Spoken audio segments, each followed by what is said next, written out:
Welcome to Coruzant Technologies, home of the Digital Executive Podcast. Welcome to the Digital Executive. Today's guest is Tom LeNoble. Tom LeNoble is an international speaker, resilience coach, and executive leader who equips organizations and individuals to thrive through change. With a dynamic career spanning Fortune 500 companies, high-growth startups, and mission-driven ventures, Tom brings a rare blend of strategic insight and human-centered leadership to every stage, boardroom, and coaching engagement. A former executive at companies like Facebook, Walmart, Palm, Verizon, Tom also played pivotal roles in successful startups including Support Space, iPrint, and SpeedDate.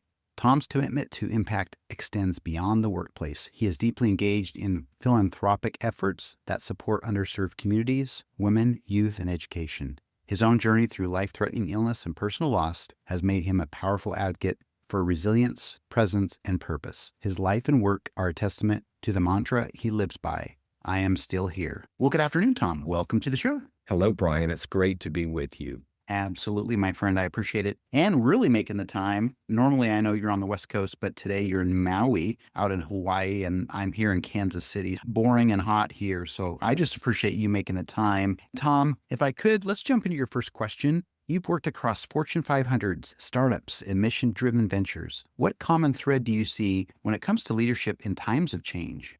I think that one thing that's common across all those forums, which I get the question, which do you like best, the big one or the startup? And my answer is always yes.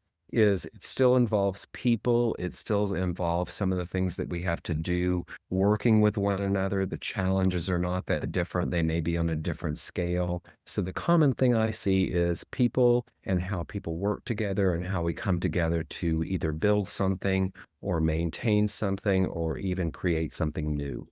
Thank you. I appreciate that. And you get, at the end of the day, I think we talked a little bit about humans before we hit record, but absolutely right. Challenges are the same across the spectrum of companies, size or not. The scale might be a little different, or the projects or the resources as far as funding, but I certainly appreciate that.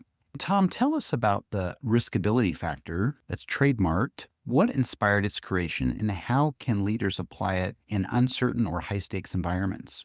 Well, my business is primarily based on risk and resilience. And I created the riskability factor because it's a 20-question instrument you can do to find out just exactly how much risk you take and what it means to you. And that's how it got formed, was to give people a way to look at that. I have a few things that I do in my business. The riskability factor is one of them. I also have something called the haystack method, where you hear people talking about it's like finding a needle in a haystack. Well, to me, it's quite simple. You just remove the hay, and I hold the space for people to see their own answers by helping them get the hay out of the way. Wow. I like that analogy. Removing the hay, obviously a needle in the haystack, that's amazing. But I like that you created this riskability factor, that 20-point evaluation or checklist, and that kind of takes some of the, as I call it, the hay or the BS out of it all. And you get right down to foundational leadership principles that you can help big environments, especially those high stake environments. So I appreciate that. Tom, you've held leadership roles at companies like Facebook, Walmart, and Palm. What were some of the key lessons you took from these fast-paced, high-impact environments? To go in with an open mind, to adapt to the environment. As you can imagine, when I went to Facebook, I interviewed with Mark Zuckerberg when he was 19. And when I showed up for that interview, everyone that was there was young enough to be my child. And as I started working at Facebook, because I ultimately went there after being really intrigued with the product and the willingness to share information, everyone that worked with me and on my team was fresh out of school, deferring law school, business school from the top universities. And I could have gone in and been very much about my corporate experience of the things I'd learned at startups, but instead I was willing to learn from them as we started building the customer operations of Facebook. Very similarly, going into Walmart, I was fortunately at Walmart.com, which was a very different environment than Walmart, but I spent about 70% of my time in Bentonville, Arkansas.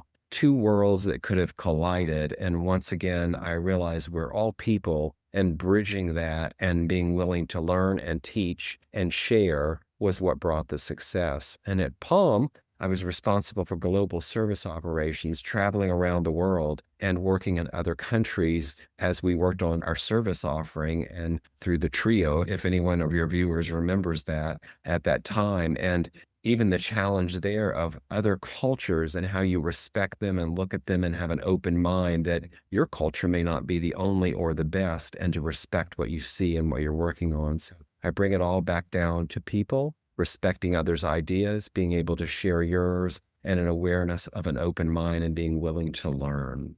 That's awesome. Thank you so much. Just love to hear people's stories. Going into these environments with an open mind is what I heard. And I really particularly love the story about you interviewing with Mark Zuckerberg when he was starting out there. Appreciate that. Learning from others, even younger generations. I took away a couple things is respect what you see, the cultures, the environment, learning, teach, and share. At the end of it, people are the heart of everything that we do in this world.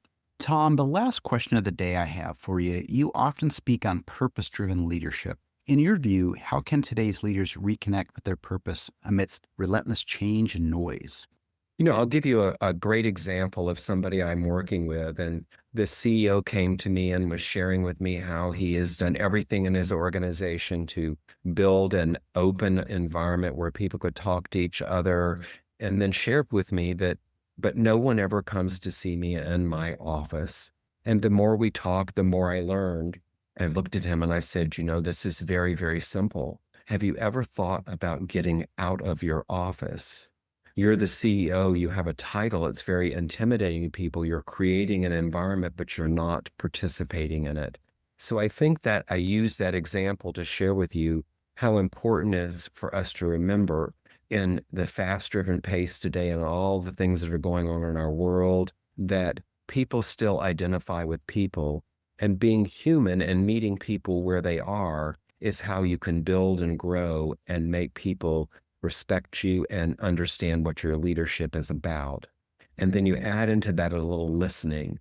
The important part of listening is listening for what's being said and not for what's going on in your head about how you might respond. The person listening to you knows you're not listening to them fully, and you're missing out on some important information.